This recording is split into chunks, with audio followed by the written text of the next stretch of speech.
संजय को क्यों हो गया था कस्तूरी से प्यार। कुछ दिन बाद संजय को कस्तूरी फिर दिखाई दी। उस दिन संजय ने कस्तूरी का हाथ पकड़ा और उसे भीड़ से दूर खींच कर ले गया और उससे उसकी पिछली बार की हरकत के बारे में पूछना चाहा तो संजय के पैरों की जमीन खिसक गई।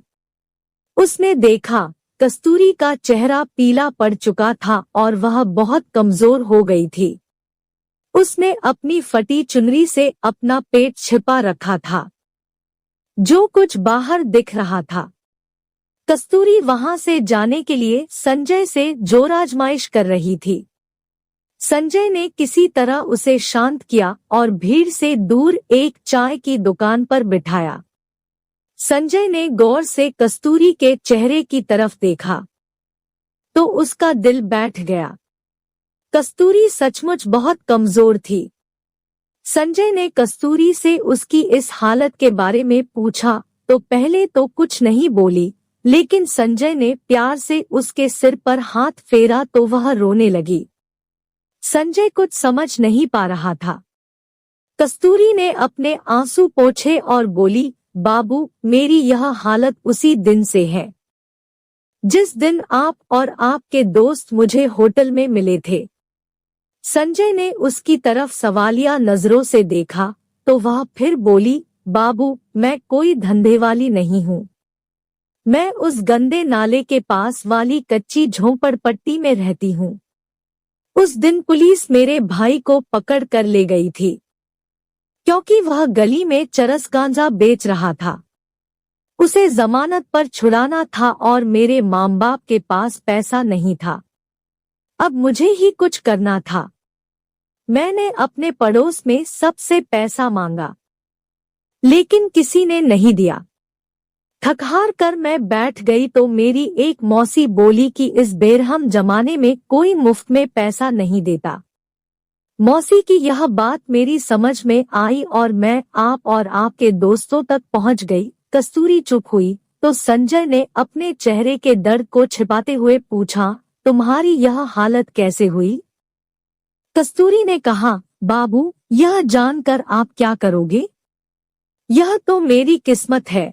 संजय ने फिर जोर दिया तो कस्तूरी बोली, बाबू, उस दिन आपके दिए गए पैसे से मैं अपने भाई को हवालात से छुड़ा लाई।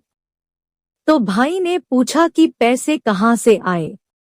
मैंने झूठ बोल दिया कि किसी से उधार लिए हैं। थोड़ी देर चुप रहने के बाद वह फिर बोली, बाबू, सबने पैसा देखा, लेकिन मैंने जो जिस्म बेचकर एक जान को अपने शरीर में आने दिया तो उसे सब नाजायज कहने लगे और जिस भाई को मैंने बचाया था वह मुझे धंधेवाली कहने लगा और मुझे मारने लगा। वह मुझे रोज ही मारता है। यह सुनकर संजय के कलेजे का खून सूख गया।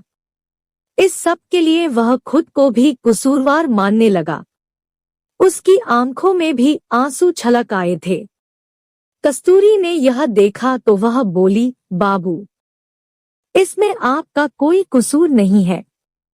अगर मैं उस रात आपको जिस्म नहीं बेचती तो किसी और को बेचती, लेकिन बाबू, उस दिन के बाद से मैंने अपना जिस्म किसी को नहीं बेचा। यह कहते हुए वह चुप हुई और कुछ सोचकर बोली, बाबू, उस रात आपके अच्छे बर्ताव को देखकर मैंने फैसला किया था कि मैं आपकी इस प्यार की निशानी को दुनिया में लाऊंगी और उसी के सहारे जिंदगी गुजार दूंगी, क्योंकि हम जैसी गरीब लड़कियों को कहाँ कोई प्यार करने वाला जीवन साथी मिलता है। इतना कहकर कस्तूरी का गला भर आया। वह आगे बोली, बाबू, यह आपकी निशानी है और मैं इसे दुनिया में लाऊंगी, चाहे इसके लिए मुझे मरना ही क्यों न पड़े। इतना कहकर वह तेजी से उठी और अपने घर की तरफ चल दी। यह सुनकर संजय जैसे जम गया था। वह कहकर भी कुछ नहीं कह पाया। उसने फैसला किया कि कल वह कस्तूरी के घर जाकर उससे शादी की बात करेगा। वह रात संजय को लंबी लग रही थी। सुबह संजय जल्दी उठा और बदहवास सा कस्तूरी के घर की तरफ चल दिया। वह उसके हल्ले के पास पहुंचा तो एक जगह बहुत भीड़ जमा थी। वह किसी अनहोनी के डर को दिल में लिए भीड़ को चीर कर पहुंचा। तो उसने जो देखा तो जैसे उसका दिल बाहर निकलने की कोशिश कर रहा हो। कस्तूरी जमीन पर पड़ी थी। उसकी आंखें खुली थी और चेहरे पर वही मासूम मुस्कुराहट थी।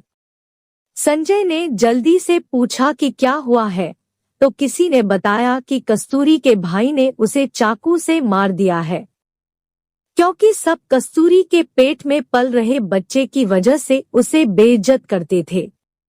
संजय पीछे हटने लगा।